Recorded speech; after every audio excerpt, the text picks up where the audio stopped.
When I released the first Stalingrad accounts video, the response told me something I already knew. People were hungry for the real voices, not summaries, not overviews, not dramatized reconstructions. The actual words of the men who were there. So I went back into my collection.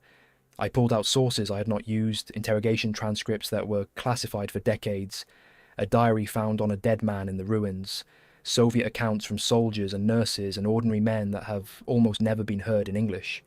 Everything you are about to hear is real. Every name, every detail, every quote comes directly from a primary source. No invention, no guesswork. In part 1, I told some of these stories in the voice of the soldier himself, narrating in first person to bring you as close as possible to what he experienced. I will do the same here. Some accounts I will narrate in third person where the material requires it. Either way, you are hearing the real thing. These are the voices of Stalingrad that did not make it into the first video. This is what was left. The first account has no name attached to it. Soviet soldiers found this diary somewhere in the ruins of Stalingrad in December 1942 or January 1943, almost certainly on the body of its owner after he died. It was turned over to military intelligence of the 62nd Army and translated into Russian by Major Alexander Shelyubsky. The man who wrote it was a private first class in the 10th Company, 578th Regiment, 305th Infantry Division. He does not give his name anywhere in the pages that survived. He mentions his wife. He calls her Mitzi. He tells her she is blonde, as if she might forget. The diary begins on November 22nd, 1942, the day his unit left Kalak as the Soviet encirclement snapped shut around the 6th Army. It ends on December 18th. There are 46 days between that final entry and the collapse of the pocket. He did not survive them. What follows is his story, in his own words. We left Kalak at night. The next days were constant air raids, Russian planes overhead, while we marched over sandy ground toward the Don before dawn. Constant shooting, Russians visible on the steep bank on the other side of the water. We spent the first night on frozen ground. We lost a unit somewhere in the confusion. Then came a hasty retreat over the sand, and somewhere in those days, the reality arrived without ceremony. We were surrounded. It was so cold I was frozen stiff, and they were shelling us without pause. We loaded up to move again in the dark, me and 8 of my own men, and nobody could tell us where we were going. We waited on the highway. I was terribly hungry. Other units nearby were cooking, and I could not get a single spoonful of soup. We kept going, stopped in a ravine, searched for our company for hours. In the next village it was a complete mess. Romanians, Russians, Germans, all mixed together. After a long search we found our company. Brutal fighting day and night. Russian tanks broke through by evening. I had not eaten in 36 hours. What I had was 1/8 of a loaf of bread, 1/16 of a can of tinned meat, a few spoonfuls of pea soup, and a sip of coffee. I wrote the fractions down carefully. They were the most important numbers in my world. The march continued across days, no water, eating snow to survive.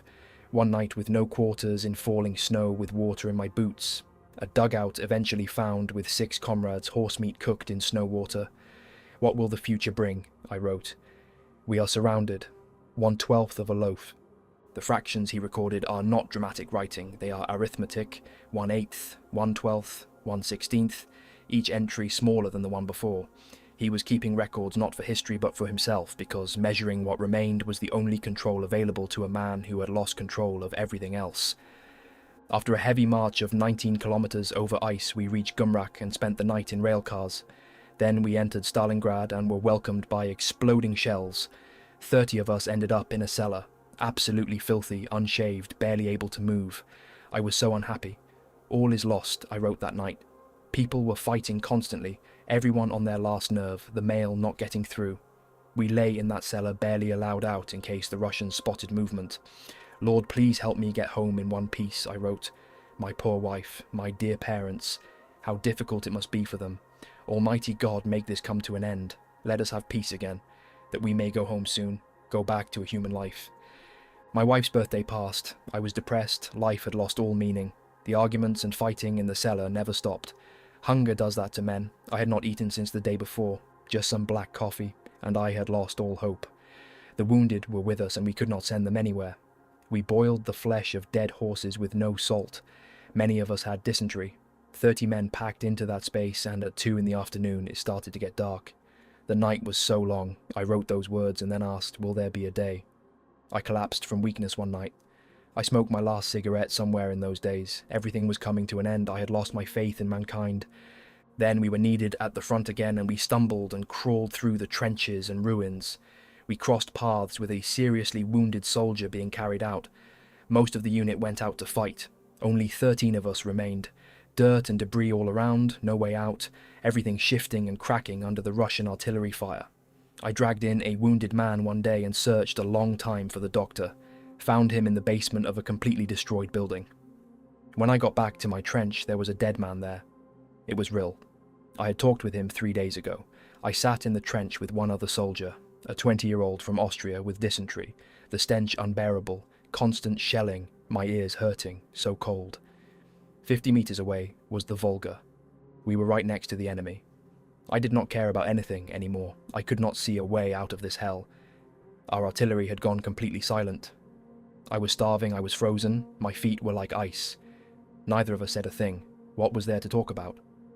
Then the writing changed. He stopped recording the day and started writing directly to his family. My dear parents, I greet you from far away. Thank you for everything you have done for me. I am sorry if I have caused you trouble. I never meant to. He wrote to his sister, wishing her happiness in her future life. Then he wrote to Mitzi. There is no one I love as much as you, my sweet wife, my blonde Mitzi. I would give anything to know that we were going to meet again. If that is not to be, let me thank you for all the happy hours you have added to my life. He did not know whether these lines would ever reach her hands. Writing relieved him of the loneliness and emptiness. He asked God to give her strength and comfort if something happened to him. But he did not want to think about that. Life is so beautiful. Oh, if only we could live in peace. He could not yet come to terms with death. But that diabolical music of battle, bringing death, just keeps going and going. It was day, the sun was shining, the shells were constantly exploding all around. He was completely exhausted. Is it possible to survive this? He wrote. Everything is moving, like in an earthquake. The diary ends there. The man who wrote it died in the 46 days between that last entry and the surrender.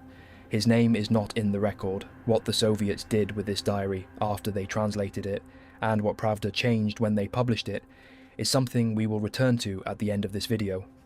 For now, his words stand as they were written. By the time this private first class was writing his final letter to Mitzi, the 6th Army had been sealed inside the Stalingrad pocket for nearly a month. From the outside, Field Marshal Manstein's Army Group Don had launched Operation Winter Storm on December 12th, driving armoured columns northward across the frozen steppe in an attempt to punch through the Soviet encirclement from the south.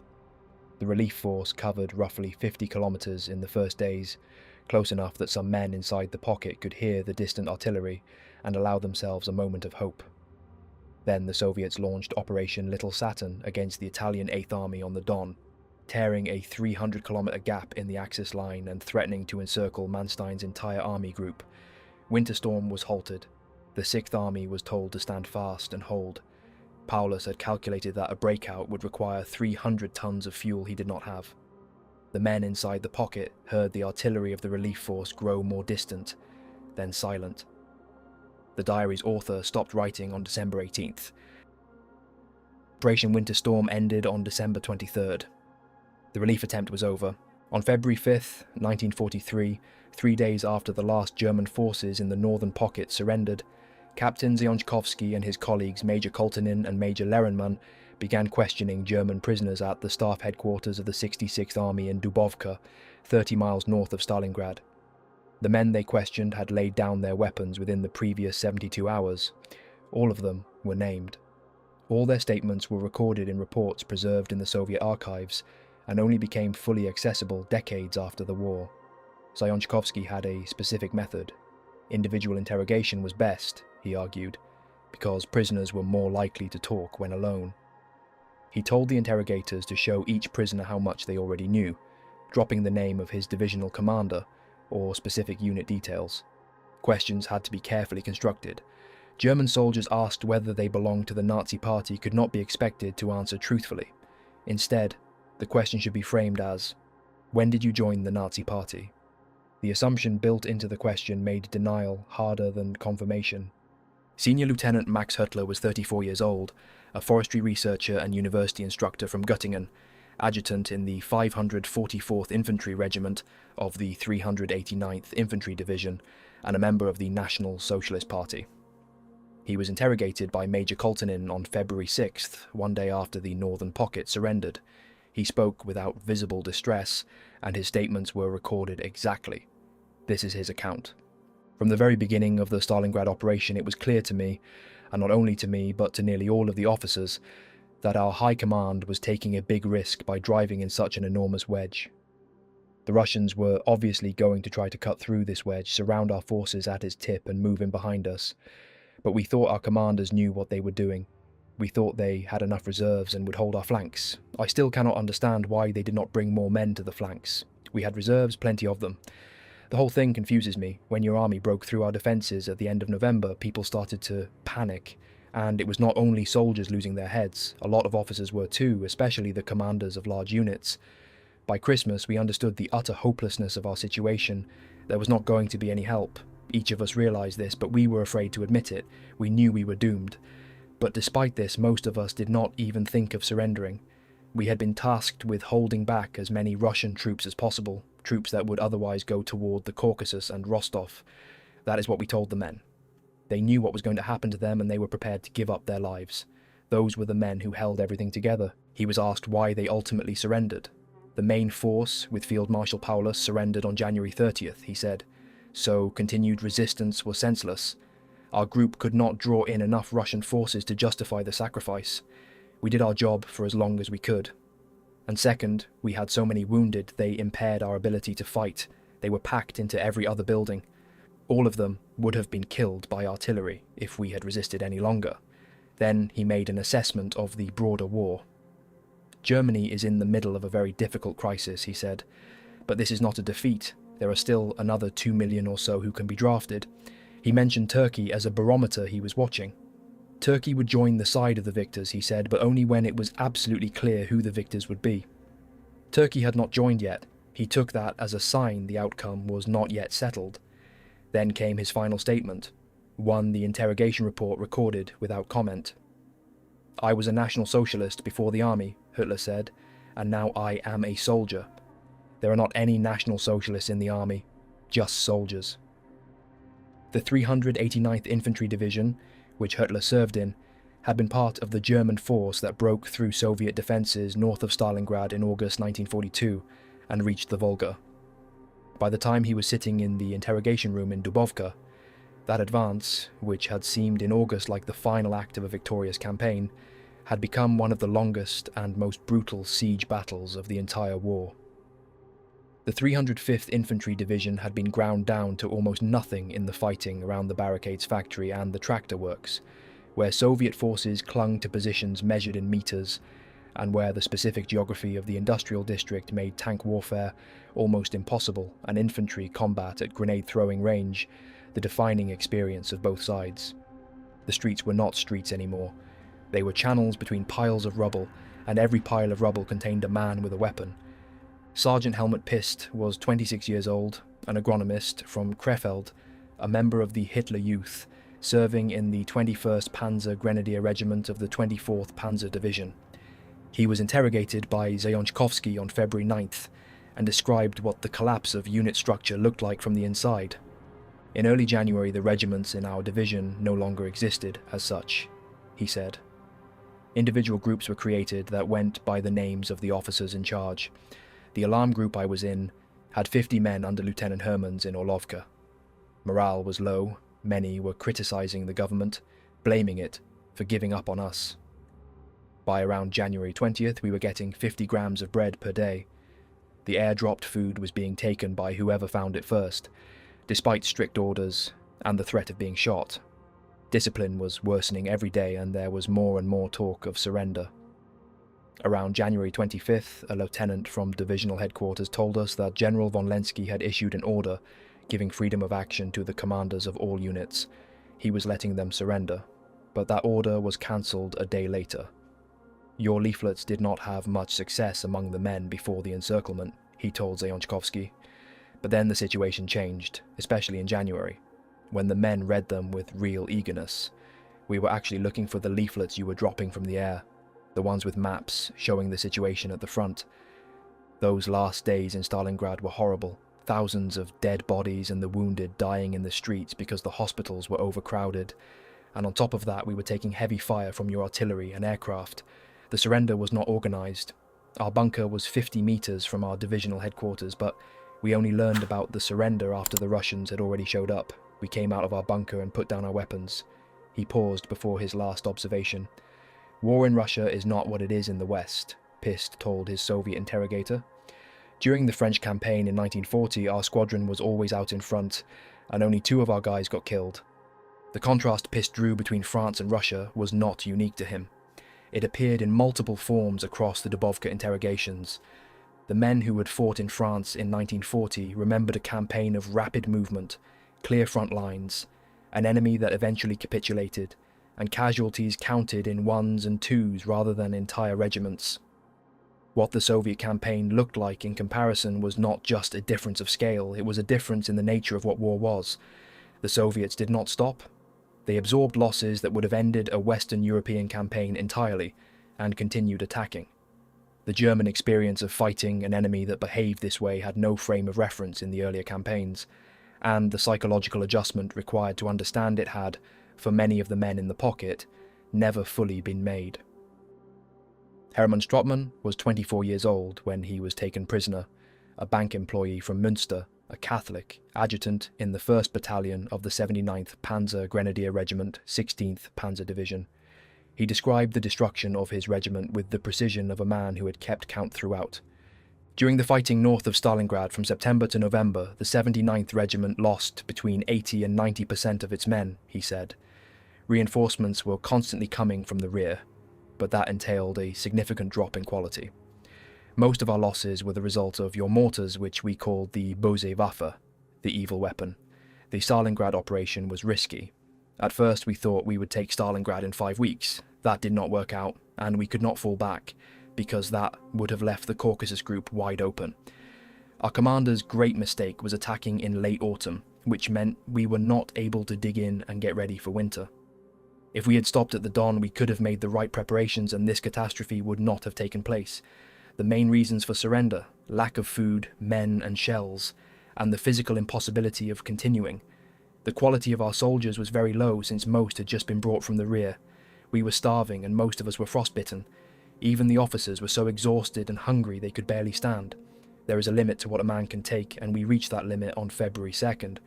At 6 in the morning I was told that Russian tanks were at our bunker.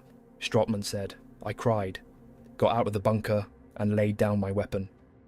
The mortar weapon Strottmann called the böse Waffe had been one of the defining instruments of the Stalingrad fighting since the first weeks of the battle. The Soviets had deployed their 120mm mortars in enormous concentrations, capable of saturating an area with plunging fire that conventional artillery could not replicate in the street fighting conditions of the industrial district. A mortar shell, dropping at a steep angle, could reach men sheltering behind walls that would have stopped a flat trajectory artillery round. The German infantryman who had been trained to use terrain as cover found that the terrain itself offered no protection against weapons that fell almost vertically. Strottmann's regiment, losing between 80 and 90% of its men in September and October, was not exceptional. It was the rate at which the Stalingrad fighting consumed infantry formations on both sides, which is why Trykov's 62nd Army needed 17 fresh divisions fed across the Volga under fire during the course of the battle to maintain its fighting strength, and why the 6th Army was reduced to men in cellars counting bread fractions before it was even fully encircled. The next account involves a story within a story. At its centre is a private named Holzapful, who appears in 2 separate interrogation reports without ever being questioned himself. Sergeant Karl-Heinz Pütz was 18 years old, born in Cologne in May 1924, the son of an electrician who had joined the army in September 1941, and arrived on the Russian front with the 64th Regiment of the 16th Panzer Division in September 1942. He was captured on January 10th, 1943, and interrogated by Zayonchkovsky on January 11th, before the pocket had fully collapsed. Food by then was 200 grams of bread per day, 400 grams every second day. 40 grams of canned meat, and cold soup without any fat, because the horses had all been eaten. Vitamin tablets were given out daily. What they gave us for 7 men was roughly equal to the daily rations of 1 entire battalion before the encirclement. The heating situation was very bad. Wood was brought in once a week, enough for only 1 day. On Christmas Day alone, 25 to 30 men in the battalion got frostbite. Morale was low. Most thought the situation was hopeless, though the officers tried to reassure them, saying that help was on the way, that the main German forces were no more than 40 kilometers from the encirclement. Then he described Holzapful. On the night of January 9th, Putz said, "A soldier came across from the Russian side into our bunker. His name was Holzapful. He had been a prisoner of the Soviets for 24 hours. He was excited and started telling us right away about the conditions in Russian captivity. He said he had only seen German prisoners being treated well. He took some bread out of his pocket and shared it around. The sergeant present asked Holzapfel to come with him to the baggage train. The next night, another soldier told me that Holzapfel would be shot for betraying his country. The soldiers sympathized with him and blamed him only for not being careful enough. On January 10th, when the attacking Russians were coming right up to our bunker, the sergeant told us that resistance was futile and we had to surrender. When we put our hands up, we started taking fire from the other bunkers. I got hit. My comrade, Private Hilbeck, was killed." The Holzapfel operation was part of a deliberate Soviet tactical effort. During the final weeks of the encirclement, the Soviets began releasing small numbers of German prisoners and sending them back into the pocket. The returning men were instructed to tell their comrades that Soviet captivity was survivable, that the food was adequate, that they had not been beaten or shot. The theory was that if enough men inside the pocket believed capture was not equivalent to death, the resistance would fracture more quickly. The theory was partially correct. The soldiers who heard Holzapfel's account did not immediately surrender, but they talked about it afterward. They repeated what he had said, and the idea that surrender might not mean dying began competing with the idea that it definitely did. What happened to Holzapfel after Captain Beitemann took him away remains unknown. The interrogation reports do not say. The men who knew him speculated he was shot. The record does not confirm it. Holzapfel appears again in the account of Sergeant Heinz Hühnel, 34 years old, a member of the National Socialist Party since 1933, serving in the 554th Regiment of the 389th Infantry Division. Hühnel was questioned by Major Lehrmann, and his account is unlike any other in the Dubovka series. Throughout the interrogation, the report notes that he tried to convince his interrogator that he had become a new man after being taken prisoner. He claimed to have broken with Hitler's party. He said he wanted to study the Soviet state and ideological systems and wished either to return to Germany as a new man or to remain in Russia to advance communist ideology. He stated that he had fallen under the influence of the mass psychosis of the National Socialist Party, which, combined with pressure from his wife's family, had led him to join it. What the Germans had said about communism and Russia had turned out to be completely wrong, he told Lehrmann. He said that on January 8th at around 8 in the evening, Holzapfel appeared in the company's bunker and started telling them about good conditions in Russian captivity. The sergeant on duty, Polter, cut him off immediately, saying it was all propaganda. Polter brought Holzapfel to the battalion commander, Captain Beitemann. No one saw Holzapfel after that. Who knows where he disappeared to, Hühnel said. After Holzapfel vanished, people were saying there must be some truth to his story. Hühnel described his own surrender. "I had 7 men and 2 machine guns. We could have defended ourselves. But when the Russians came, I ordered my men to put their hands up. 6 of the 7 did so. The last one ran to the telephone. He was killed by the approaching Russians." He closed with something the interrogators kept hearing from different mouths. "All the men are ready to surrender," he said. "But they have got to have an order. Very few of them will surrender without an order. They have grown so dull and weak that they have lost the ability to think for themselves. And another reason they do not surrender is because they consider it cowardice and the betrayal of their comrades. But if they are ordered to surrender, then whoever gave the order takes on the responsibility." Lehrmann signed the report. What became of Hühnel, whether he stayed in Russia as he had offered or returned to Germany as the old man rather than the new one, is not in the record. Major Hermann Lüben was the most senior officer in the Dubovka interrogation series, 35 years old, Deputy Chief of Staff and Chief of Logistics for the 389th Panzer Division, a General Staff Academy graduate who had served in the campaigns against Poland, Belgium, the Netherlands and France.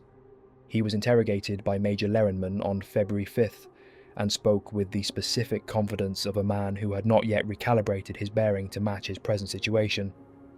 The top brass were trying even harder to align their officer corps with the National Socialist Party, Lubin said.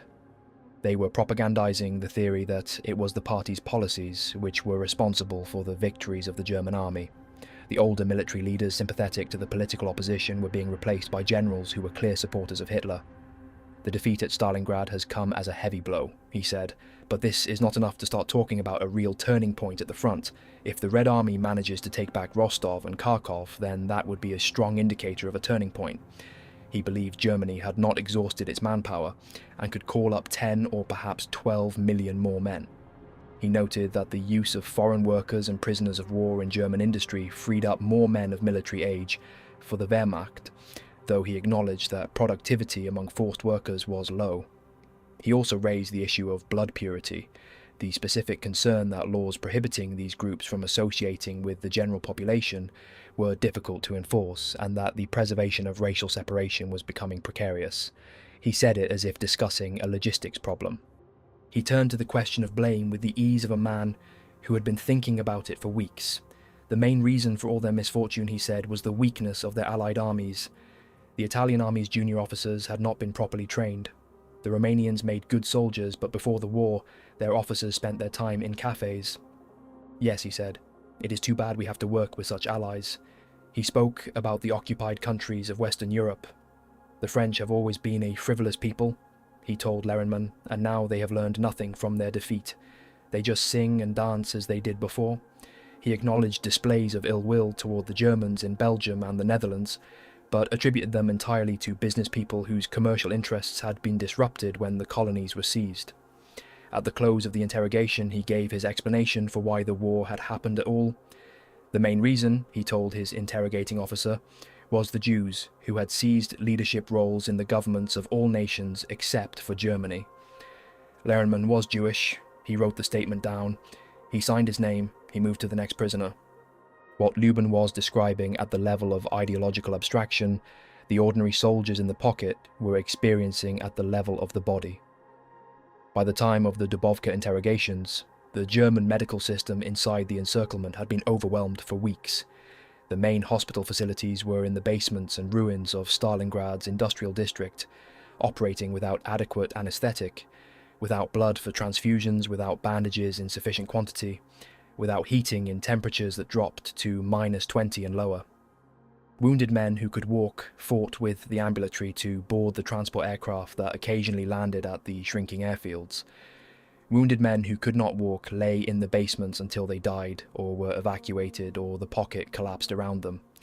Frostbite casualties were so numerous that they were treated on the same basis as battle wounds, meaning they were not treated at all except in the most serious cases because there was neither the capacity nor the supplies to treat them.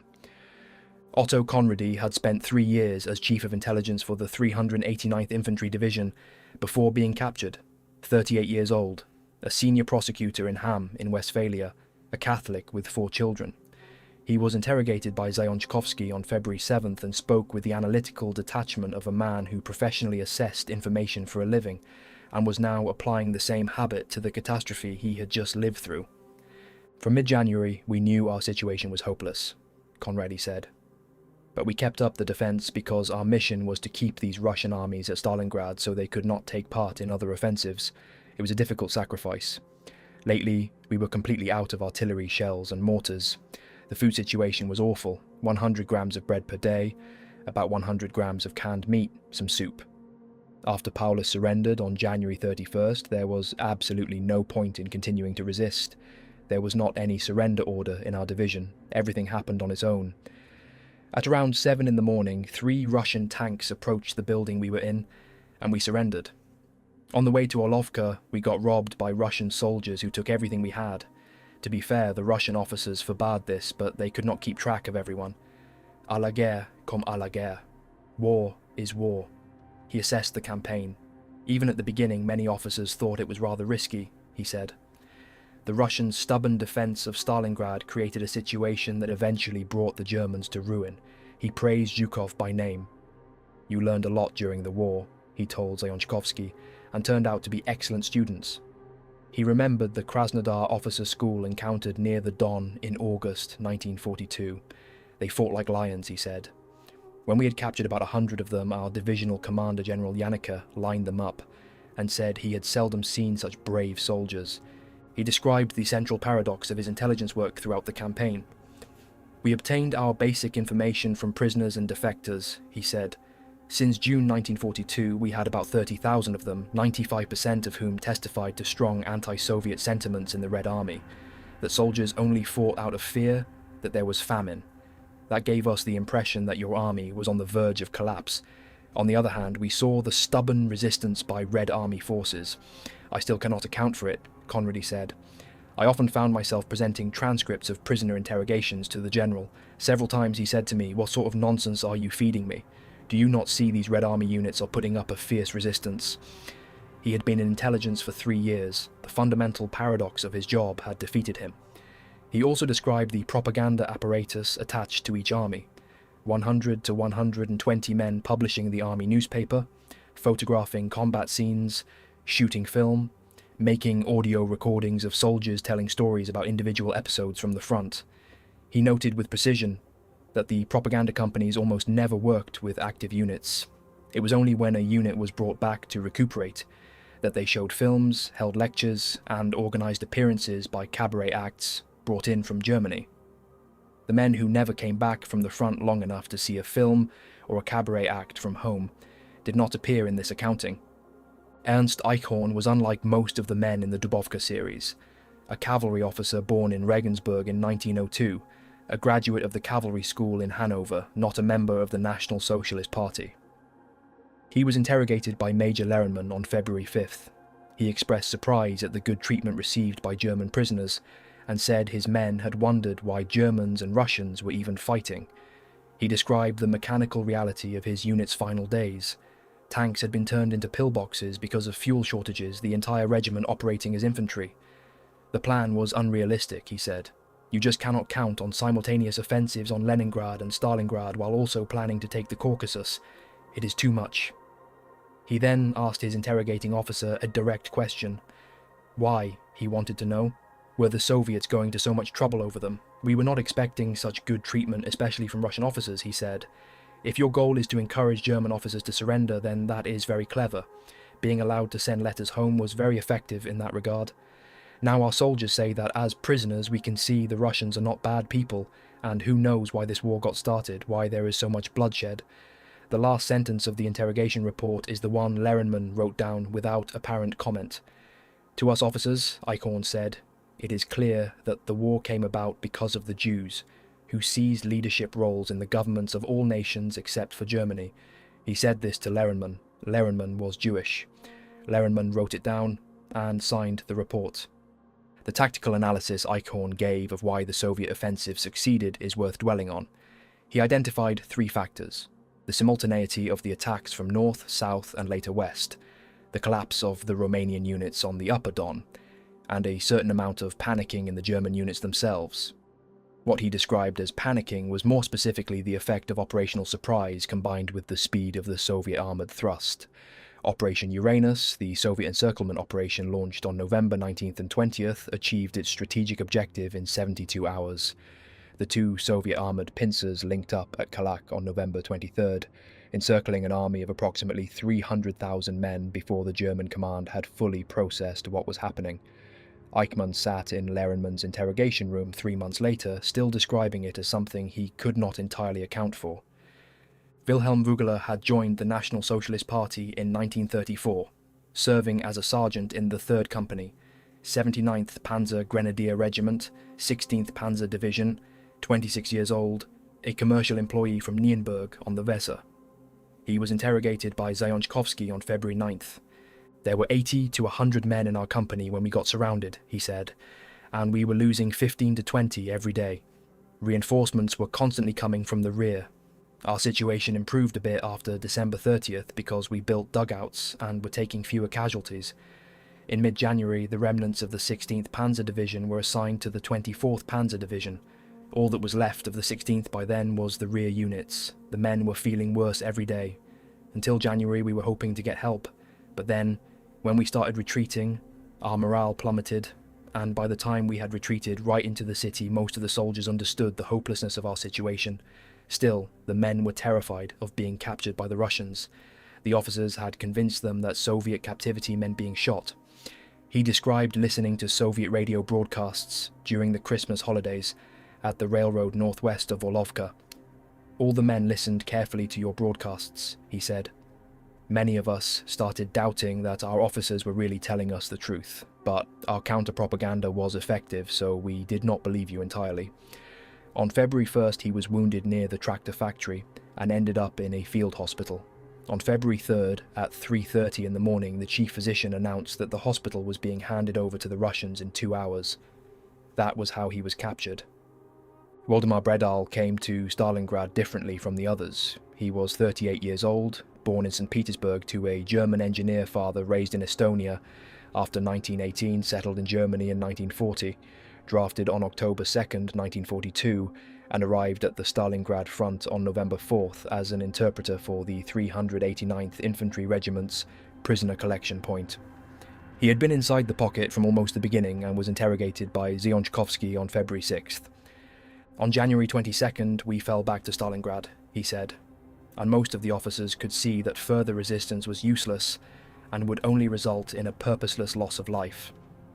Among themselves, the officers said this openly and were even surprised that their commanders had not begun negotiating a surrender. Toward the end, that was all they talked about. As for the men, they did not know the real situation, so they kept hoping for help. On February 1st, the headquarters commandant called for me and ordered me as interpreter to go out with a white flag to announce that the building was a field hospital and would offer no resistance. On February 2nd, at around 8 in the morning, there was a cry. Translator, come on out. There are 3 Russian tanks at the door. The Russian tank crews started taking their weapons and watches right away. He described the condition of Soviet prisoners held in German captivity as he had witnessed it in his role at the prisoner collection point. On January 13th, Bredal testified his divisional command issued an order that called for 2 prisoners to be shot for everyone that ran away. That order came in response to a rapid rise in the number of escapees in January. According to Bredal, the order was not carried out. Your prisoners had tough conditions, he said. They were not getting any bread at all recently. Before the encirclement, they were getting rations of 370 grams of bread and horse soup. Bredal's position as an interpreter at the prisoner collection point had given him a view of the war that none of the other Dubovka prisoners possessed. He had watched Soviet prisoners arriving at German lines for months, had conducted the initial questioning, had recorded their statements and processed their details. He had also observed what happened to them afterward. The Soviet prisoners held in German captivity during the Stalingrad campaign received some of the worst treatment of any prisoner population in the entire war. They were underfed deliberately, worked in conditions that killed thousands, and existed in a category that German military law had placed outside the protection of the Geneva Convention. The scale of Soviet prisoner deaths in German captivity by early 1943 was already in the millions. Bredal told Zyonchkovsky that the order to shoot 2 prisoners for every 1 escapee had not been carried out. Zyonchkovsky wrote it down and signed the report. The room in Dubovka tells one version of Stalingrad. The streets and factories and sewers of the city tell another. The accounts that follow come from Soviet soldiers who fought through the same ruins the German soldiers above were living and dying in. Lieutenant Colonel Alexander Akimovich Gerasimov commanded the 101st Guards Regiment, 35th Guards Division, 62nd Army. He was interviewed on December 17, 1942, while still fighting, by the Moscow Historical Commission deployed to Stalingrad to record the battle as it happened. By September 8th, the 100th and 102nd Regiments of his division had been wiped out in the fierce fighting that followed the Allied landings in North Africa and the full German assault on the industrial district of Stalingrad. Their survivors were collected and folded into his 101st Guards Regiment. From September 9th to September 21st, he conducted defensive operations inside Stalingrad with this combined force, a single regiment holding the ground where an entire division should have stood. He described what he called the most remarkable battle of his Stalingrad experience, the night breakout through 400 meters of German combat formations. This is his account. Before the breakout, in the weeks of fighting around the grain elevator and the northern rail station, his men had encountered a Romanian platoon holding positions in front of the German machine guns. Lieutenant Panichkin was ordered to take his platoon toward the elevator and leave a squad to cover the flank. He found the Romanian platoon with their commanding officer on the front line. Panichkin ordered his men to open fire. They started shooting and wounded 10 or 12 of them, and the rest ran away. The officer hid behind a building. He did not get a chance to draw his pistol before Panichkin got to him. Panichkin grabbed him by the arm, started to twist it. The officer screamed. When he turned around, Panichkin hit him in the face. The officer fell. Then Panichkin's men held him down. From him they learned that the Romanians were positioned out front with rifles and the Germans were behind them with machine guns. There were times when the Romanians would attack, Gerasimov said. They would attack in groups of about 15 to 20, screaming as they ran forward, with the machine guns providing covering fire. Our guys would rush out to meet them 10 or 15 to their 30. The Romanians dropped everything they had, including their canteens and ammunition belts, and ran for it. But then the German machine guns started up. They were shooting at the Romanians too. That got them to stop running. They were being shot at from two sides. On September 20th at around 10 in the evening, I got a written order from the divisional commander, Colonel Dubiansky. I was ordered to gather my remaining men and officers and go to the divisional command post at the Tsaritsa River. The enemy had cut me off from my field units on the right flank and had reached the Volga. I held a meeting in a dugout with the commanders present. Dubiansky had also sent some wine, a little vodka, and 2 cans of food to help me keep going. We had been brought watermelons, sour cream, chickens, eggs, and fresh apples by boat across the Volga. We ate well, drank, and discussed how we were going to break out through 400 meters of German combat formations. The commanders suggested leaving in small groups of 5 or 10. I rejected that immediately. That would be the end of whatever fighting strength we still had. We decided to fight our way out using the element of surprise. The enemy had about 200 men with mortars and machine guns, while I had around 70, including the commanders. We started crawling toward the forward edge of the enemy defences. I placed a heavy machine gun on my left flank to cover the rail line. The Germans spotted us, and we were subjected to heavy machine gun and rifle fire. They sent up flares, and then there was heavy mortar fire. A rail car was burning on the other side of the German formations, which meant we could see them while they had a hard time seeing us, because the Germans were looking from the same side as the light. I took advantage of this and pushed everyone into the attack, running out in front with the commissar, with pistol drawn, yelling attack for the motherland, forward, not one step back, only forward. There were 15 or so Germans in a large crater about 30 meters away. I threw a grenade, then a second. You could hear them howling, crying. They yelled, "Russ, Russ." My men saw me toss the grenade and started running. The flares and mortars stopped. There was only submachine gun fire and hand grenades. When I ran forward, all the soldiers and staff members ran after me. Everyone got tangled together, us and the Germans, and we were fighting hand to hand with bayonets. It was dark. You would run up to someone, see they were one of your own, then move on to the next one. If he was in a short jacket, that meant he was German. Some yelled for the motherland, others for Stalin, some just swore. The whole time I was yelling, "Move forward, stay with me, to the Volga." You could hear the Germans screaming, their wounded were moaning, ours would say, "I am hit, take me with you." Wounded Germans were howling, it was a nightmare. One of his men, Lieutenant Panichkin, the same officer who had captured the Romanian commander, died in that breakout. Panichkin was always at my side, Gerasimov said. He was a brave commander. He died in that battle and was nominated for a decoration. Private Gulyutkin was also with him throughout. He was a small, nondescript, skinny kid, born in 1921, Gerasimov said. He was always trying to shield me with his own body. When I ran forward during the attack, Gulyutkin held onto my left sleeve to make sure he did not lose me. He held his submachine gun with his other hand as he shielded me with his body. When a grenade caught both of them, Gulyutkin was wounded in both arms by the same blast. His first words were not about his wounds. "Are you alive, Comrade Colonel?" he asked. When Gerasimov confirmed he was alive, Gulyutkin said he had been hit in the arm, not bad, and kept walking behind the colonel with both arms wounded in the dark. "I got angry," Gerasimov said. "I told him back off, I cannot lead with you so close, and he said yes, you should go first." A sailor eventually brought Gerasimov water in a helmet after they broke through. He drank nearly all of it, even though it smelled like oil. He had gone 40 minutes without being bandaged. He gave his report by way of messenger, and was then carried to the divisional command post. He described what the 100 First Guards accomplished during the entire Stalingrad defensive period. The regiment eliminated approximately 3,000 enemy personnel, about 60 tanks, 3 aircraft, about 28 armoured vehicles, 150 trucks, 2 mortar batteries, and a dozen field guns. Then he described how the regiment treated prisoners. "We did not take any prisoners," he said, "because our men and officers are trained paratroopers. When you are behind enemy lines, you can only kill. That is how our men were trained, which is why our officers and soldiers did not take any prisoners." Once Captain Teltsov said he had captured 18 men. I reported this to the divisional commander, who told me to send them along. I asked Teltsov where the prisoners were. He stood there smiling and said the report was mistaken. They had all been shot. Teltsov had personally ordered them shot. The 62nd Army, of which Gerasimov's regiment was a part, held the western bank of the Volga from September through the end of the battle.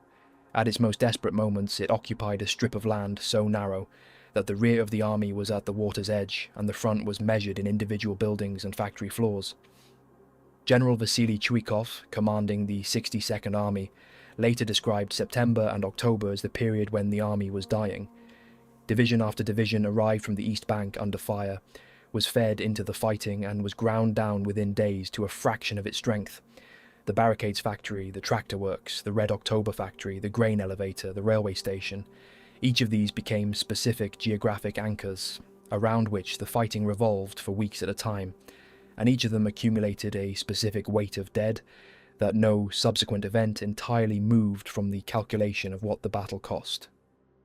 Vera Gorova was 22 years old in the winter of 1942, Ukrainian, a surgical nurse from Kryvyi Rog, who had already served in the winter war against Finland and the retreats of 1941. She had received the Medal for Battle Merit for the Finnish campaign, the Order of the Red Star for Kiev, and another Order of the Red Star in the 13th Guards Division. She was interviewed on January 7, 1943, while still working in the city, by the Historical Commission. "It was bad at Kiev, but not as bad as Stalingrad," she said. "Mortars and shells were exploding all around while we were working. Everything was coming down. All while we were trying to do complicated operations. Here we have had 600 or 700 wounded coming in every day. We have had to work day and night. Our building was constantly collapsing. In Stalingrad, the forward aid station plays a much larger role. We operate on people with abdominal wounds and keep them for a while. They could be dead by the time we got them to battalion. 2 surgeons and 2 nurses, blood transfusions on site, and after a few days in a dugout, the wounded are sent across the river." She described what it was like to remain with patients on operating tables when bombing started, and the surgeon had already left. "There was nowhere to go," she said. "And besides, how could you leave with those men looking at you like that? I know the man is wounded and in pain, but the thought of leaving a wounded man does not even occur to me. This happened to me twice." She described a patient, a young lieutenant born in 1922 from Ukraine whose legs had to be amputated. His whole family had stayed behind in occupied Ukraine, and he did not know if they were alive. He was telling them all of this while being prepped for surgery, while it was happening, and afterward he lay on the table for half an hour under anesthesia. Then they gave him food and water, and he begged them to avenge him for as long as they remained in Stalingrad. Then he was sent to the rear. "Very few of the seriously wounded lost their morale," she said. "Most stayed in good spirits, perhaps losing it for only a moment during surgery. Afterward, a man would start telling you how he got wounded, show his anger and his desire to fight again." She had been a surgical nurse for 5 years, and there was no end to the blood. She had never seen such massive amounts of blood before. When asked whether women belonged in the army, her answer was direct. "I think that a woman in the army is just as useful as a man," she said. "I know that I joined the army to do my duty. Let them think what they think." She ended the interview by stating she was applying for party membership, though she had not been in the Komsomol. She wanted it on the record. The medical situation Gorova described was one of the defining characteristics of the Stalingrad battle for the 62nd Army throughout the autumn of 1942. The Volga was the only route for evacuating the wounded, and it could only be crossed at night under cover of darkness, because German artillery and aircraft controlled the eastern bank approaches during daylight. The seriously wounded who needed immediate surgery could not wait for darkness. The forward aid stations on the western bank therefore performed surgery that would normally have been done well behind the lines in conditions of continuous shell fire, with instruments sterilized in alcohol when alcohol was available and in boiling water when it was not, by surgeons who had been operating for 30 and 40 hours at a stretch. The lightly wounded made rafts from whatever debris was available and let themselves be carried by the Volga current to the eastern bank, where they wandered around villages looking for help. General Chvikov noted this in his diary without elaborating on it. Alexander Parkhomenko was born in 1921 in the Far East, finished engineering school in Vladivostok, joined the Navy in September 1939, and eventually found himself in the 38th Motorized Rifle Brigade of the 64th Army. He was encountered by the Historical Commission in the basement of the Stalingrad department store in February 1943, quartered there with his company. He had played no role in the capture of Paulus, which had occurred in the same building. He was interviewed informally, and his account differs from the decorated officers around him in one specific way. He told the truth about being afraid. "We got to Stalingrad on June 28th, he said. They filled out our Marine Brigade with extra personnel from the infantry. From Stalingrad we headed straight toward the Don. To us it seemed dreadful. At night, when the planes flew in, the flares went up and the bombing began. I could not take it. I will tell you the truth," he said. "Other men are brave, but I am not." He described an early intelligence mission across the Don in the dark, a confused engagement with a patrol that turned out to be their own men, flares going up and radio messages going back before they discovered the column they had been shooting at was friendly. He described the intelligence officer he worked with being hit during a reconnaissance near Blinkino Station in late August and taking both the man and his documents to brigade headquarters. "He was seriously wounded," Parkhomenko said. "I was very careful with him. We had just reached the brigade commander when he died. Nothing else to do. I had to go back to the company and continue our work." Lieutenant Kodnev became the new intelligence officer. He described the BOB-1 armoured reconnaissance vehicle they drove to Blinkino Station to scout German tank positions. They drove it out, parked it, and set off on foot to secretly observe the enemy. Their tanks were not well camouflaged, he said. They were just sitting on top of a hill. He described an inexperienced lieutenant from another unit who had also come to find out how many tanks the enemy had and who decided to torch them with petrol bombs. Petrol bombs hit the tanks, which turned around and fired.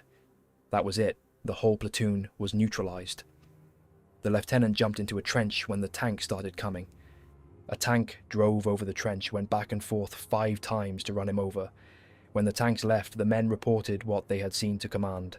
Parkhomenko said it without comment. In late August, 15 dive bombers attacked his armoured vehicle during another reconnaissance mission, and he ordered the driver to stop so they could escape into a ravine. "I became gripped by fear and lost it completely," he said.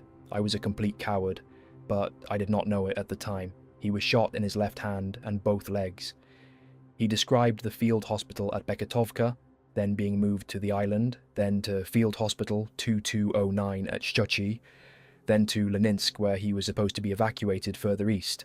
He was being loaded into a rail car when enemy aircraft came bombing and burning nearly everything. He was sent to Kapustin Yar and stayed in hospital there from August 27th to October 26th. On October 26th, he was sent to the 178th Reserve Regiment. His legs were weak and he could not keep up with the unit, so Major Belyaev made him chief of the supply depot. He ran the supply depot and ferried ammunition from the East Bank to the West Bank through November. He said all of it without drama. He had been a complete coward. He had not known it at the time. He came back. He did the work. He did not claim it had made him brave. He claimed only that it had made him honest about what he was. At the end of the battle, the Soviet intelligence apparatus turned its attention to what the German documents could be used for. Major Shalyubsky submitted a final assessment of the forces his army had fought against. The soldiers fighting against the 62nd Army were almost all from elite squads and cadre divisions, he wrote, not from the Romanian or Italian divisions, who did not fight as well. He noted that until October 1942, the mood in those divisions had been one of confident expectation, the belief that Stalingrad was about to be taken. Then the assault on the barricades factory began, and in 2 or 3 days their losses were tremendous, and they simply did not understand what was going on. Shalyubsky was particularly struck by what the letters and diaries revealed about food. "Germans do not know how to starve," he wrote. "Our Russian soldier in all previous wars knew how to starve." Germans cannot do that. When they fight, they are used to stuffing themselves like pigs. It is almost disturbing. All they talk about is food. I have interrogated dozens of prisoners, and there was not a case where a prisoner did not start with food. Eating is their priority. Their entire brain is filled with chow. Toward the end, the rations would be as low as 100 grams of bread. The private first class, whose diary was found on his body, had known this. He had written it down in fractions across 27 days, 1/8, 1/12, 1/16. Shelyubsky read those fractions in translation and saw weakness. The man who wrote them had simply been counting what remained. The diary was published in Pravda on January 28, 1943, with excerpts read over Soviet radio 3 days earlier. Shelyubsky's translation was the source, but the newspaper was not entirely faithful to it. In Shelyubsky's original, the private had written, "I see no way out from this horrible hell. I can only hope for God's miracle." Pravda published the sentence differently. "I see no way out of this horrible hell, but capture." The word God was removed, the word capture was added. It had not been in the original. The man who wrote the diary had not written that he wanted to be captured, he had written that he was hoping for a miracle. The newspaper changed it and published it under his words. He was dead by then and could not object. The original remained in the archive. The gap between what the man actually wrote and what Pravda published is still visible to anyone who places the two texts side by side. His name is still not in the record. Mitzi is not mentioned in any document that has been found. The pocket fell on February 2nd, 1943. 91,000 German soldiers were taken prisoner in the days that followed. Of the approximately 300,000 men encircled in November 1942, fewer than 6,000 returned home after the war. Most of them walked to camps across the frozen steppe in columns that the survivors described as funeral processions for the living. Temperatures dropped to 30 below zero. Men who could not keep pace were left in the snow. One German unit marched out 1,200 men and arrived at Bekovka with 120 of them still alive. The camp at Bekovka received over 50,000 prisoners in a matter of days. There was almost no food. Prisoners slept 40 to a room without bedding or heating. By the end of February, they were loaded onto freight wagons, 80 to 100 men per car, for journeys east lasting up to 25 days. The last German prisoners from Stalingrad were released by the Soviet Union in 1955, 12 years after the diary's last entry. The man who wrote it had been dead for 12 years by then. He had missed all of it. The diary outlived him by 80 years and is still in the archive, still ending in the earthquake and the shining sun, and the shells constantly exploding all around, and the diabolical music of battle that just keeps going and going. 1/12 of a loaf. His words. Still there. What you have just seen was only a glimpse into the suffering endured by tens of thousands of men who marched into Stalingrad and never came back. These were not just soldiers, they were sons, brothers, fathers, human beings who in their final moments were stripped of everything, warmth, dignity, even their names, reduced to numbers, stacked in silence beneath the snow. It is easy to talk about war in terms of strategy, victories and losses, but behind every statistic is a face, a voice, a story that deserves to be remembered. I am glad I could share this with you today, not to glorify war, but to remind us of its terrible cost. If this video moved you, if you believe these men should never be forgotten, then please subscribe to the channel. It helps keep their memories alive and it helps me keep bringing you the untold human side of history that so often gets lost in the noise. And that brings today's video to an end. Thank you so much for watching, and especially if you've made it this far. If you enjoyed this documentary, please consider subscribing and leaving a like. It genuinely helps the channel grow and allows me to continue creating these videos, so I hope you'll join me again for the next one. Until then, thank you for watching and goodbye for now.